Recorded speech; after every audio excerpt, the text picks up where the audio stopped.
Le livre du ciel. Tome 3.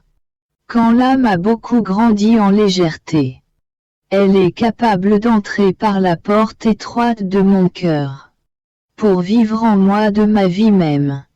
Même si mon cœur est très grand, tel qu'il n'a pas de limite, sa porte d'entrée est très étroite. Seulement celui qui est dépouillé de tout peut y entrer. Cela est juste parce que je suis le Très Saint. Je ne permettrai à personne qui serait un étranger à ma sainteté de vivre en moi. C'est pourquoi, ma fille, je te dis, essaie de vivre en moi et tu posséderas le paradis anticipé. Qui pourrait dire à quel point j'ai compris le sens de ce « vivre en Dieu ». Ensuite, il disparut et je me retrouvai dans le même état qu'auparavant. Ce matin, après avoir reçu la Sainte Communion, je poursuivais dans le même état de confusion. J'étais complètement replié sur moi-même quand j'ai vu mon adorable Jésus venir à moi précipitamment. Il me dit, ma fille, amoindrisse un peu ma colère, autrement. Tout effrayé, je lui dis, que veux-tu que je fasse pour diminuer ta colère? Il me répondit, en appelant sur toi mes souffrances. Alors j'ai eu l'impression qu'il interpella le confesseur à l'aide d'un rayon de lumière. Celui-ci manifesta immédiatement la volonté que je souffre la crucifixion. Le Seigneur bénit agréa et je me suis trouvé dans des souffrances si grandes que j'ai eu l'impression que mon âme allait quitter mon corps. Quand je me suis senti sur le point de mourir et que je me réjouissais parce que Jésus allait recevoir mon âme, le confesseur m'a dit, assez. Alors Jésus m'a dit, l'obéissance t'appelle. Je répondis, Seigneur, je veux vraiment continuer. Jésus reprit, que veux-tu de moi? L'obéissance continue de t'appeler. Il sembla que cette nouvelle intervention de mon confesseur ne me faisait plus marcher vers la souffrance. L'obéissance se montra bien cruelle pour moi car, au moment même où je croyais avoir atteint le port, je fus repoussé pour poursuivre la navigation. En effet, bien que je souffrais, je ne sentais pas que j'allais mourir. Mon bon Seigneur me dit, ma fille, aujourd'hui ma colère avait atteint ses limites, à tel point que non seulement j'aurais détruit les plantes, mais aussi le genre humain lui-même. Si tu n'avais pas amoindri ma colère, c'est ce qui serait arrivé. Et si le confesseur lui-même n'était pas intervenu en rappelant en toi mes souffrances, je n'aurais même pas eu un regard pour lui. Il est vrai que les punitions sont nécessaires, mais il est aussi nécessaire, quand ma fureur augmente trop, que quelqu'un l'apaise. Autrement, j'enverrai beaucoup de punitions. Puis il me sembla voir Jésus bien fatigué se plaindre en disant, mes enfants, mes pauvres enfants, comme je vous vois appauvris. Puis, à ma surprise, il me fit comprendre qu'après s'être un peu calmé, il devait poursuivre avec les punitions. Mes souffrances avaient servi seulement à l'empêcher de trop s'emporter contre le peuple. Ô Seigneur, sois apaisé et aie pitié de ceux que tu appelles tes enfants. Il me semble que j'ai passé plusieurs jours en compagnie de Jésus béni, sans que mon être soit absorbé par la léthargie du sommeil. Alors que nous nous donnions réciproquement du réconfort. Cependant, j'avais peur qu'il me replonge dans ce sommeil. Ce matin, après qu'il m'eut rafraîchi avec du lait qui descendait de sa bouche et qu'il déversait en moi, je le réconfortai en lui enlevant sa couronne d'épines pour la fixer sur ma tête. Très affligé, il me dit, ma fille, le décret des punitions est signé. La seule chose qu'il reste à faire est de fixer le temps de l'exécution. Ce matin mon adorable Jésus n'est pas venu. Cependant, après une longue attente, il est venu et m'a dit: Ma fille, le mieux est de me faire confiance puisque je suis la paix. Même si j'envisage d'envoyer des punitions, tu dois rester en paix, sans le moindre trouble. Ah! Seigneur, tu reviens toujours à elles, les punitions. Sois apaisé une fois pour toutes et ne parle plus de punitions, car je ne peux pas me soumettre à ta volonté à cet égard. Je ne peux pas être apaisé, reprit Jésus. Que dirais-tu si tu voyais une personne nue qui, au lieu de couvrir sa nudité, se préoccupait de s'orner de joyaux, omettant de se couvrir? Ce serait horrible de la voir ainsi, certainement. Je la trouverais blâmable. Bien. Telles sont les âmes. Dépouillées de tout, elles n'ont plus les vertus pour se couvrir. C'est pourquoi il est nécessaire de les frapper, de les fouetter, de les assujettir à des privations, pour les faire entrer en elles-mêmes et les amener à prendre soin de leur nudité. Couvrir son âme avec les vêtements des vertus et de la grâce est immensément plus nécessaire que de couvrir son corps de vêtements. Si je n'éprouvais pas ces âmes, cela signifierait que j'accorderais plus d'attention aux vêtilles que sont les choses concernant le corps et que je n'accorderai pas d'attention aux choses les plus essentielles, celles qui concernent l'âme.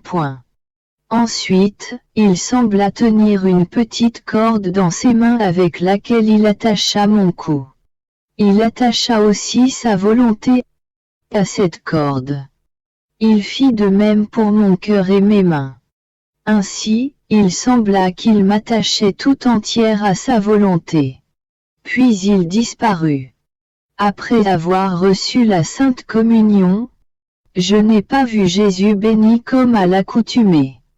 Après l'avoir longtemps attendu, j'ai senti que je quittais mon corps. Alors je l'ai trouvé. Il me dit aussitôt: Ma fille, je t'attendais pour pouvoir me reposer un peu en toi, car je ne peux tenir plus longtemps. Oh! Donne-moi du réconfort. Immédiatement, je l'ai pris dans mes bras pour lui plaire. J'ai vu qu'il avait à l'épaule une blessure profonde qui éveillait la pitié et même le dégoût. Il se riposta quelques minutes. J'ai ensuite vu que sa blessure était guérie. Puis, entre l'émerveillement et la surprise, le voyant soulagé, je pris mon courage à deux mains et lui dis: Seigneur béni, mon pauvre cœur est tourmenté par la peur que tu ne m'aimes plus. J'ai très peur que ton indignation s'abatte sur moi. Tu ne viens plus comme avant et tu ne partages plus ton amertume avec moi. Tu ne me donnes plus ce qui est bon pour moi, la souffrance. En me privant de la souffrance, tu en viens même à me priver de toi-même. Oh! Donne la paix à mon pauvre cœur. Rassure-moi, dis-moi que tu m'aimes. Promets-moi que tu continueras de m'aimer. Oui, oui, je t'aime vraiment. Comment puis-je en être sûr? Si tu aimes vraiment une personne, tu dois lui donner tout ce qu'elle veut. Je te dis, ne punis pas les personnes, et tu les punis. Ou déverse ton amertume en moi et tu ne le fais pas. Je trouve que cette fois, tu vas trop loin. Comment donc puis-je être sûr que tu m'aimes? Ma fille, tu vois les punitions que j'envoie mais tu ne vois pas celles que je retiens. Combien d'autres punitions j'aurais envoyées et combien de sang j'aurais fait couler n'eût été des quelques personnes qui m'aiment et que j'aime d'un amour spécial. Après cela, il me sembla que Jésus s'était dirigé à l'endroit où la destruction de la chair humaine s'opérait. Mais moi, qui voulais le suivre, je n'en eus pas la permission et, à mon plus grand regret, je me retrouvai dans mon corps. J'étais dans mon état habituel. Lorsque j'ai vu mon adorable Jésus, j'ai vu en même temps de nombreuses personnes qui commettaient beaucoup de péchés. J'en suis devenu très affligé. Ces péchés prirent ma direction pour venir blesser mon bien-aimé Seigneur qui se trouvait dans mon cœur. Quand Jésus repoussa ces péchés, ils retournèrent vers les personnes d'où ils provenaient et ils créèrent beaucoup de ruines, assez pour refaire les cœurs les plus durs. Totalement affligé, Jésus me dit, « Ma fille, vois où l'aveuglement de l'homme le conduit. Pendant qu'il essaie de me blesser, il se blesse lui-même point. » Ce matin, après que j'eus attendu mon adorable Jésus toute la nuit et une grande partie de la matinée, il n'a pas eu la bonté de venir.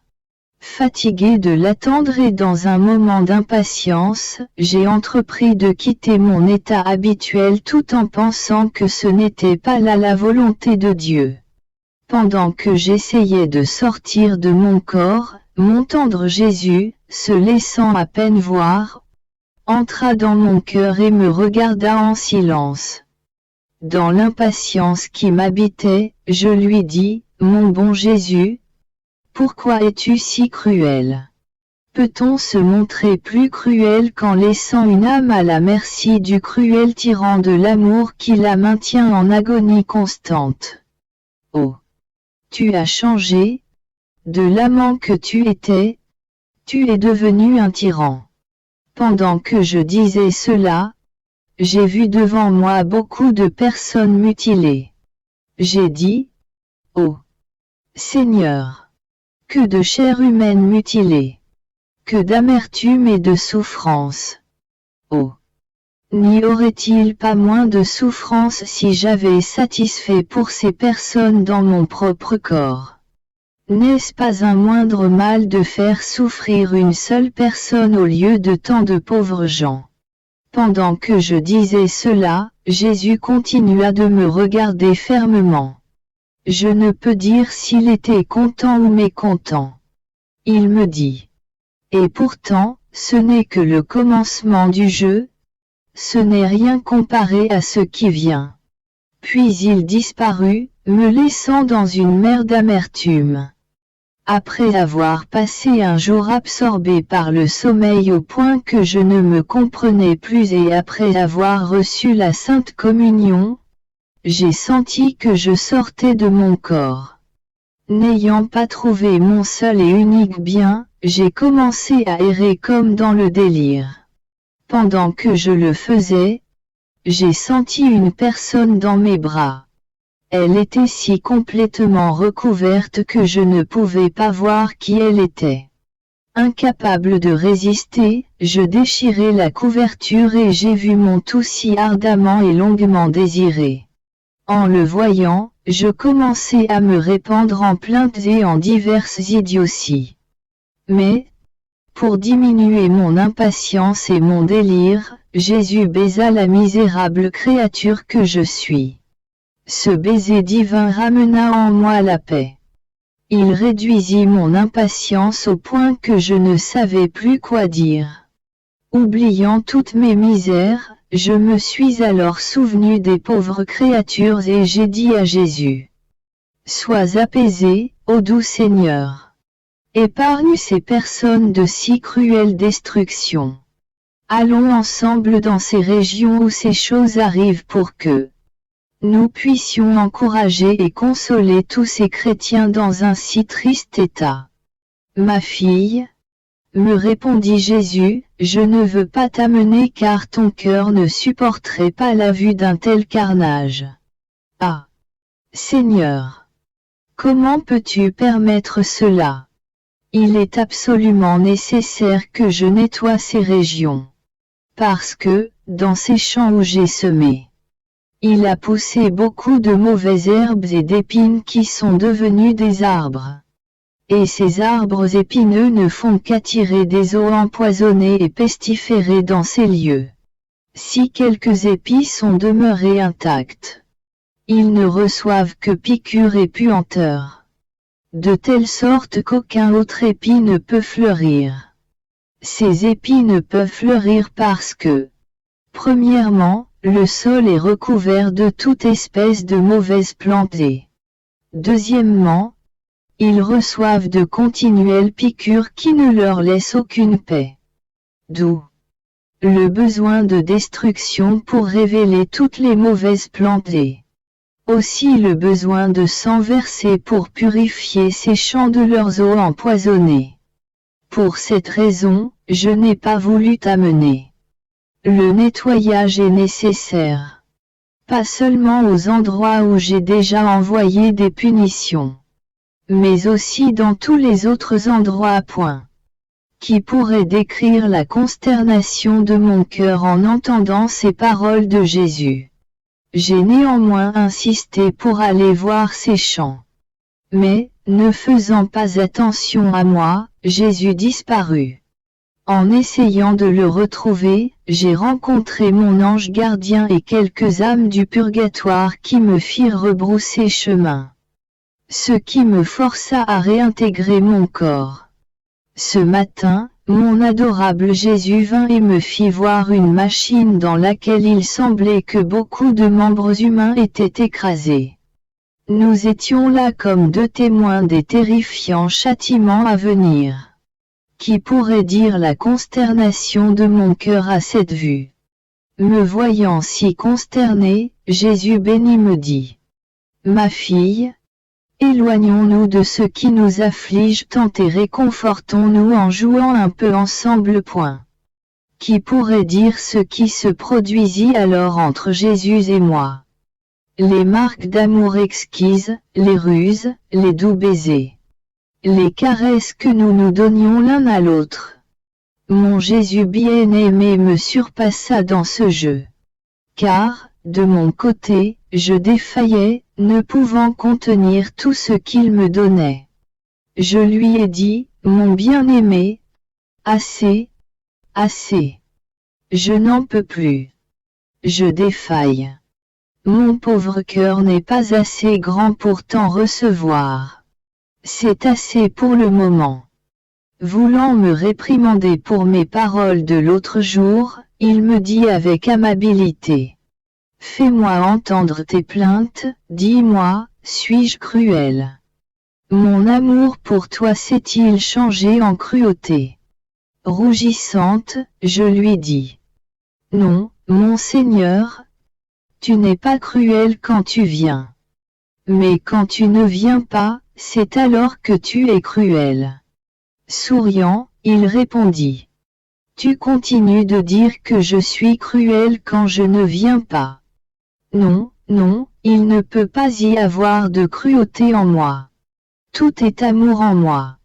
Sache que si mon comportement est cruel, comme tu dis, c'est en fait l'expression d'un plus grand amour. Je me trouvais très inquiète à propos de mon misérable état, pensant qu'il ne correspondait pas à la volonté de Dieu. Je considérais comme signe de cela la souffrance insuffisante que Jésus me donnait et ma continuelle privation de lui. Pendant que je fatiguais mon petit cerveau sur cet état de choses et que je luttais pour en sortir, mon toujours aimable Jésus se montra à la vitesse de l'éclair et il me dit: Ma fille, que veux-tu que je fasse? Dis-le-moi. Je ferai ce que tu veux. Je ne savais que répondre à une proposition si inespérée. J'expérimentais une grande confusion devant le fait que Jésus béni voulait faire ce que je voulais, alors que c'était plutôt moi qui devais faire ce que lui voulait. Je restais muette. Comme je ne disais rien, il s'éloigna comme l'éclair. Courant derrière cette lumière, je me trouvais hors de mon corps. Mais je ne l'ai pas trouvé et je suis allé sur la terre, dans les cieux, dans les étoiles. À un moment, je l'appelais par mes paroles, à l'autre par une chanson, pensant en moi-même que Jésus béni serait touché d'entendre ma voix ou mon chant et que, certainement, il se montrerait. Pendant que je me promenais, j'ai vu la terrible destruction que provoquait la guerre en Chine. Il y avait des églises de démolies et des images de notre Seigneur jetées par terre. Ce qui m'effrayait le plus, c'était que, si les barbares font cela actuellement, les religieux hypocrites le feront plus tard. Se faisant connaître tels qu'ils sont et s'unissant aux ennemis ouverts de l'Église, ils mènent une attaque qui semble incroyable à l'esprit humain. Oh! Que de torture! Il semble qu'ils ont juré d'en finir avec l'Église. Mais le Seigneur les détruira. Puis je me suis trouvé dans un jardin qui me semblait être l'Église. À l'intérieur de ce jardin, il y avait une foule de gens sous les apparences de dragons, de vipères et d'autres bêtes féroces. Ils dévastaient le jardin. Quand ils sortirent, ils causèrent la ruine du peuple. Pendant que je voyais cela, je me suis trouvé dans les bras de mon Jésus bien-aimé et je lui ai dit, « Je t'ai finalement trouvé. Es-tu bien mon cher Jésus ?» Il me répondit, « Oui, oui, je suis ton Jésus. » J'essayai de lui demander d'épargner toutes ces personnes, mais lui, ne faisant pas attention à moi, me dit tout affligé. « Ma fille, je suis très fatigué. Allons dans la divine volonté si tu veux que je reste avec toi. » Effrayé qu'il puisse s'éloigner, je gardai le silence, lui permettant de dormir. Un peu plus tard, il entra encore en moi, me laissant encourager mais très affligé. J'ai passé un jour et une nuit sans repos. Puis j'ai senti que je quittais mon corps, sans pourtant réussir à retrouver mon adorable Jésus. Je n'ai vu que des choses qui me firent peur. J'ai vu qu'un feu brûlait en Italie et un autre en Chine et que, petit à petit, ces feux se rapprochaient pour se fondre en un seul. Dans ce feu, j'ai vu le roi d'Italie mourir soudainement dans la déception. Cela eut l'effet de faire grandir le feu. Finalement, j'ai vu une grande révolution, un tumulte des peuples, une tuerie des peuples. Après avoir vu ces choses, je me suis aperçu que j'étais revenu dans mon corps. Mon âme était torturée parce qu'elle se sentait mourir. Plus encore, parce que je ne voyais pas mon adorable Jésus. Après une longue attente, il apparut avec une épée à la main, prêt à l'abattre sur le peuple. J'étais effrayée. Étant devenue un peu audacieuse, j'ai pris l'épée dans mes mains en lui disant, « Seigneur, que fais-tu? Ne vois-tu pas combien de destruction se produira si tu abats cette épée? Ce qui me cause le plus de chagrin c'est que tu coupes l'Italie en deux. Ah! Seigneur! Sois apaisé. Aie pitié de tes images.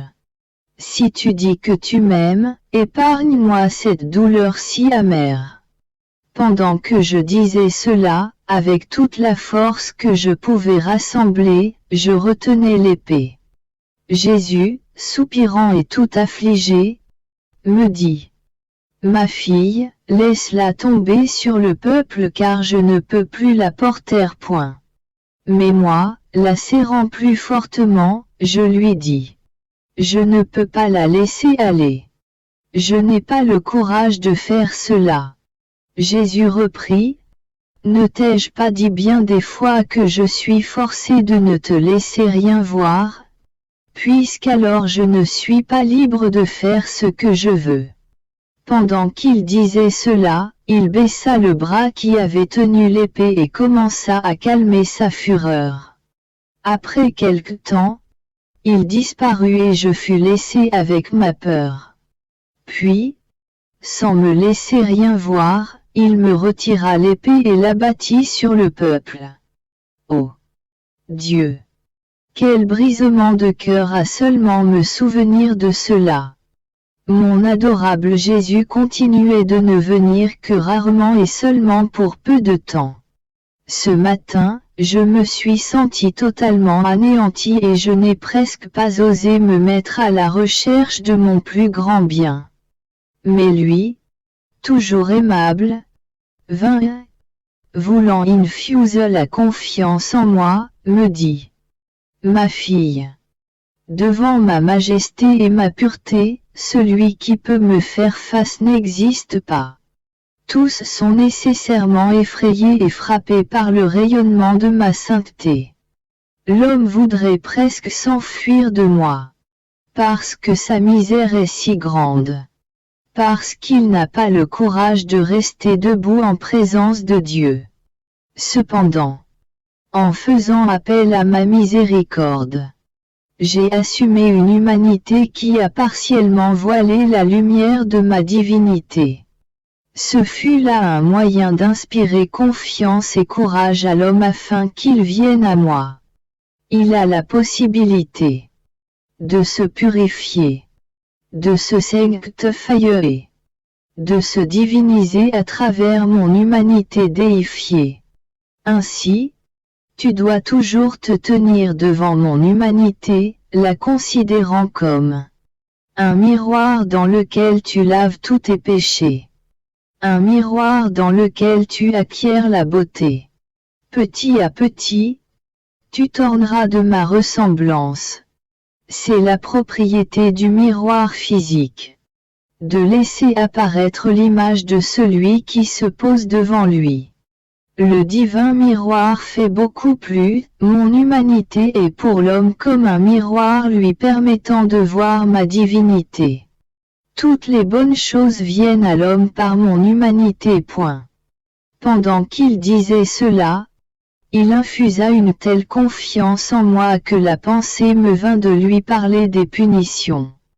Qui sait, il m'écoutera peut-être. J'avais l'intention de l'apaiser concernant tout. Pendant que je me préparais pour cela, il disparut.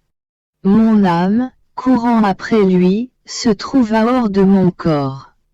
Mais je fus incapable de le trouver, à mon plus grand regret, j'ai vu beaucoup de personnes en prison, ainsi que d'autres se préparant à attenter à la vie du roi et à d'autres leaders. J'ai vu que ces gens étaient consumés par la rage parce qu'ils manquaient de moyens pour aller au milieu du peuple, pour y effectuer un massacre. Cependant, leur temps viendra. Ensuite, je me suis retrouvé dans mon corps, très oppressé et affligé. Alors que j'étais dans mon état habituel, je cherchais mon bien-aimé Jésus. Après une longue attente, il vint et il me dit: Ma fille, pourquoi me cherches-tu hors de toi-même alors que tu pourrais facilement me trouver en toi-même? Quand tu veux me trouver, entre en toi-même. Atteins ton néant et là, vidé de toi-même, tu verras les fondations que l'être divin a établies en toi et la structure qu'il y a érigée. Regarde et vois. J'ai regardé. Et j'ai vu des fondations solides et une construction avec de hauts murs atteignant le ciel. Ce qui me surprit le plus, c'était que le Seigneur avait fait ce beau travail sur mon néant et que les murs ne comportaient aucune ouverture. Une ouverture était pratiquée seulement dans la voûte, elle donnait sur le ciel. Par cette ouverture, notre Seigneur pouvait être vu. J'étais complètement ébloui par ce que je voyais et Jésus béni me dit: Les fondations établies sur le néant signifient Que la main de Dieu travaille là où il n'y a rien né. Que jamais il n'appuie ses travaux sur les choses matérielles. Les murs sans ouverture signifient que l'âme ne doit accorder aucun regard aux choses du monde, afin qu'aucun danger ne puisse l'atteindre, pas même un peu de poussière. Le fait que la seule ouverture donne sur le ciel correspond au fait que la construction s'élève du néant jusqu'au ciel. La stabilité de la colonne signifie que l'âme doit être si stable dans le bien qu'aucun vent adverse ne puisse l'ébranler. Et le fait que je sois placé tout au haut signifie que le travail doit être complètement divin. Qui pourrait dire ce que j'ai compris à la suite de ces propos de Jésus? Mais mon esprit se perd et ne sait s'exprimer là-dessus. Puisse le Seigneur être toujours béni. Que tout chante son amour et sa gloire. Ce matin, mon adorable Jésus n'est pas venu. J'ai dû l'attendre longtemps. Dès qu'il se montra, il me dit, tout comme le son d'un instrument de musique est plaisant à l'oreille de celui qui l'entend. Tes désirs et tes larmes sont à mon oreille une musique très plaisante. Pour qu'il soit encore plus doux et plaisant, je veux te montrer une autre façon. Ne me désire pas avec ton désir mais avec mon désir. Tout ce que tu veux et désires. Veux-le et désire-le parce que je le veux, c'est-à-dire. Prends-le dans mon intérieur et fais le tien. Ainsi, ta musique sera plus plaisante à mon oreille, car ce sera une musique provenant de moi-même. Il ajouta. Tout ce qui sort de moi entre en moi. Quand les hommes se plaignent qu'ils ne peuvent pas obtenir ce qu'ils me demandent, c'est qu'ils demandent des choses qui ne sortent pas de moi. Alors, ces choses ne sont pas très faciles à faire entrer en moi, pour ensuite ressortir de moi et leur revenir. Tout ce qui est saint, pur et céleste sort de moi et entre en moi. Pourquoi donc s'étonner si je ne les écoute pas? Quand ils me demandent des choses qui ne sont pas de moi. Garde bien à la pensée que tout ce qui sort de Dieu entre en Dieu. Qui pourrait dire tout ce que j'ai compris à la suite de ces propos de Jésus? Mais je n'ai pas les mots pour l'exprimer. Ah! Seigneur!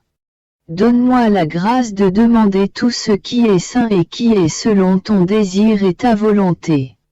De cette manière, tu pourras communiquer avec moi plus intensément. Ce matin, après que j'eus reçu la Sainte Communion, mon Jésus bien-aimé se présenta, dans l'attitude de quelqu'un qui s'apprête à enseigner. Il me dit, « Ma fille, supposons qu'un jeune homme veut épouser une jeune fille. Celle-ci était prise d'amour pour lui et voulant le rendre heureux. Veut toujours rester avec lui sans jamais le quitter. Sans se soucier d'autre chose, y compris du travail domestique habituel pour une épouse. Que dirait le jeune homme? L'amour de la jeune fille lui plairait mais il ne serait certainement pas heureux de sa conduite. Parce que cette façon d'aimer serait stérile et lui apporterait du mal plutôt que des fruits. Petit à petit, cet amour étrange ferait naître chez lui de l'ennui plutôt que du plaisir parce que toute la satisfaction serait seulement pour la jeune fille. Et puisqu'un amour stérile n'a pas de bois pour alimenter sa flamme, il serait rapidement réduit en cendres. Seulement l'amour qui donne du fruit est durable. Ainsi se comportent les âmes qui ne se préoccupent que d'elles-mêmes, de leur propre satisfaction, de leur propre ardeur et de tout ce qui leur plaît. Elles disent que leur amour est pour moi alors qu'il est pour leur propre satisfaction. On peut voir à leurs actes qu'elles ne se préoccupent pas de mes intérêts et des choses qui RN appartiennent. elles vont même jusqu'à m'offenser. Ah! Ma fille, l'amour qui porte du fruit est ce qui distingue les vrais amoureux des faux. Tout le reste est fumée. Pendant qu'il disait cela, j'ai aperçu des gens et j'ai voulu m'intéresser à eux. Mais Jésus me détourna d'eux en me disant: ne désire pas être sur le chemin des autres. Laisse-les faire parce que tout a son propre temps. Quand le temps du jugement viendra, ce sera le temps de discerner toutes choses. Le bon grain sera connu de même que la menue paille et le grain stérile ou mauvais. Oh! Combien de choses ayant l'apparence du bon grain seront alors jugées comme étant de la paille et de la mauvaise graine, uniquement dignes d'être jetées au feu. Ce matin, mon adorable Jésus n'est pas venu. Après l'avoir longtemps attendu et alors que mon pauvre cœur était incapable d'endurer davantage, il se montra dans mon intérieur et me dit: ma fille, ne sois pas affligée parce que tu ne me vois pas, je suis en toi, à travers toi, je regarde le monde. Il continua de m'apparaître de temps en temps, sans rien me dire de plus. Ayant passé une nuit sans repos, je me suis sentie toute remplie de tentations et de péchés. Oh Dieu! Quelle douleur torturante est de t'offenser!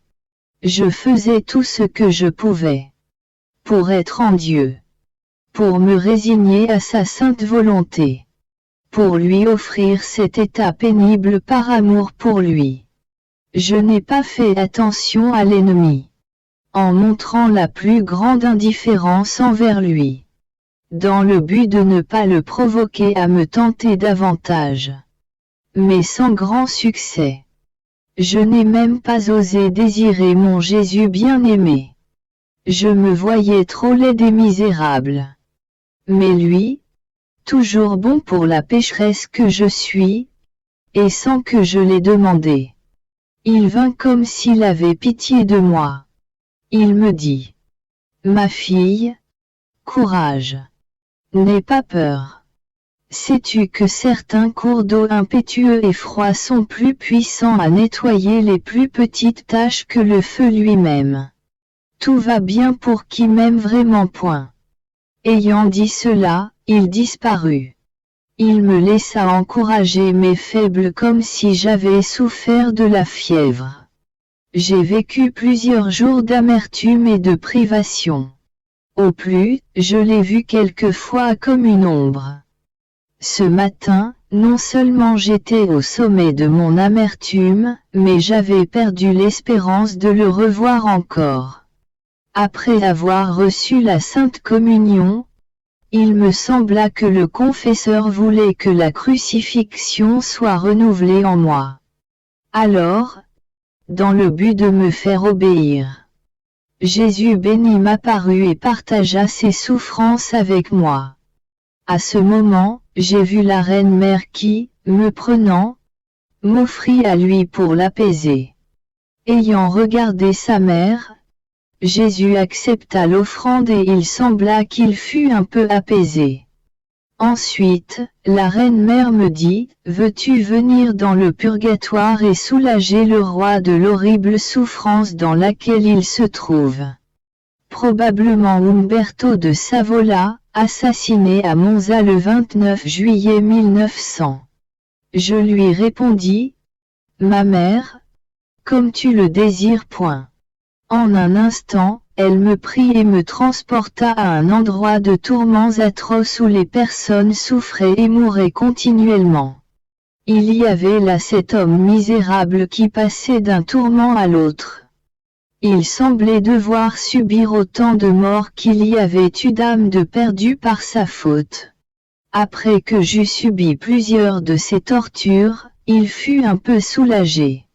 Puis la très sainte Vierge m'enleva de cet endroit de souffrance et je me suis retrouvé dans mon corps.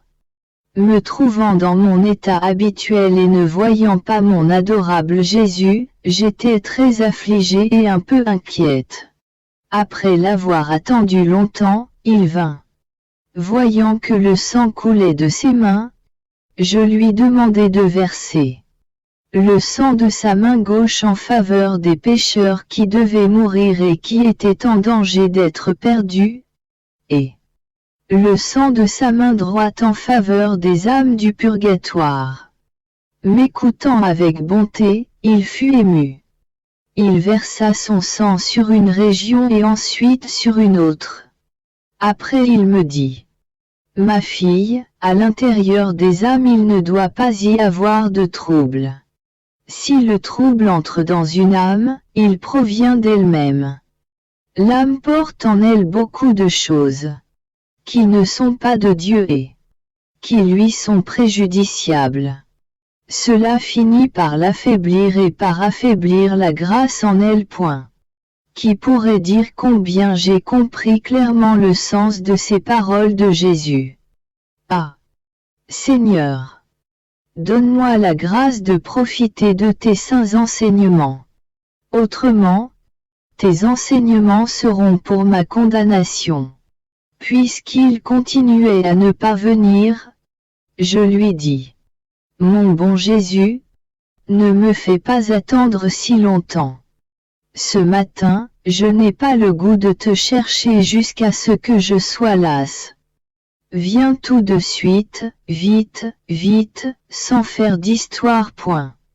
En voyant qu'il ne venait toujours pas, j'ai poursuivi. Il semble bien que tu veux que je m'use à t'attendre, au point d'en être fâché. Autrement, tu ne viens pas. Pendant que je disais cela et d'autres non-sens, il vint et me dit: Pourrais-tu me dire ce qui maintient la correspondance entre l'âme et Dieu? Avec une lumière venant de lui, je lui répondis: La prière. Approuvant ce que j'avais dit, il poursuivit: Mais qu'est-ce qui amène Dieu à une conversation familière avec l'âme? Comme je ne savais que répondre, une lumière entra en moi et j'ai dit: La prière orale sert à maintenir la correspondance avec Dieu, bien sûr. La méditation intérieure sert de nourriture pour maintenir la conversation entre Dieu et l'âme.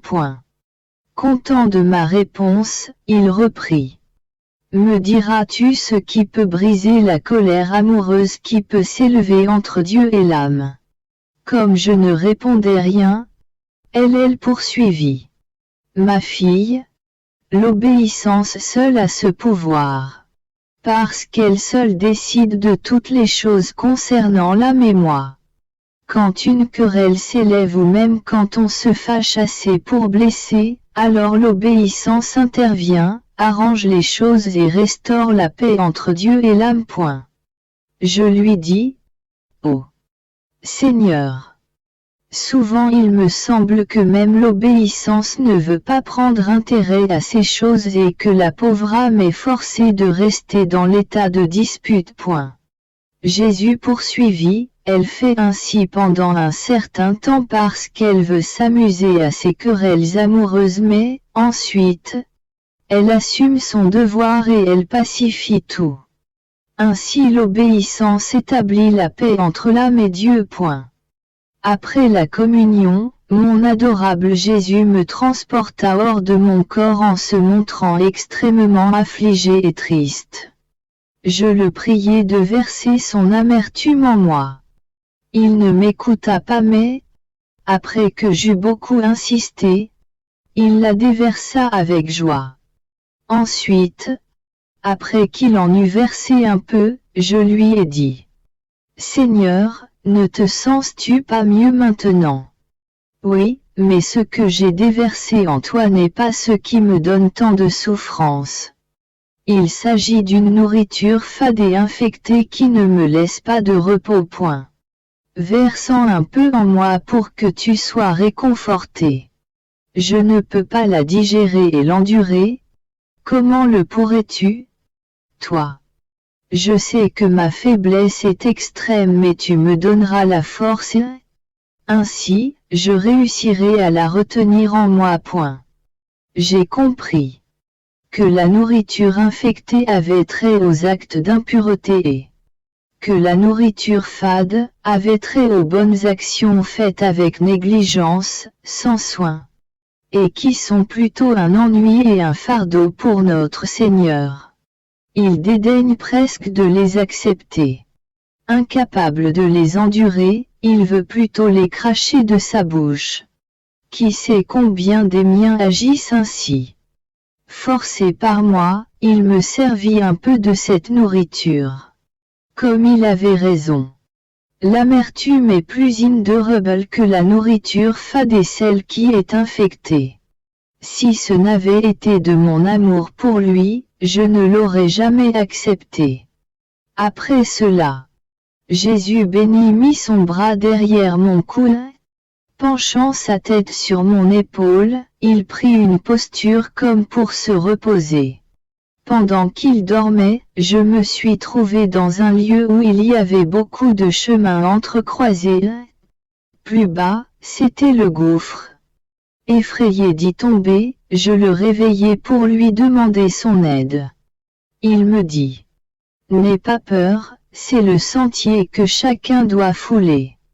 Il demande une complète attention. Puisque la majorité marche sans précaution, c'est la raison pour laquelle tant de personnes tombent dans l'abîme et que ceux qui arrivent au port du salut sont peu nombreux. » Ensuite, il disparut et je me suis retrouvé dans mon corps. Fiat.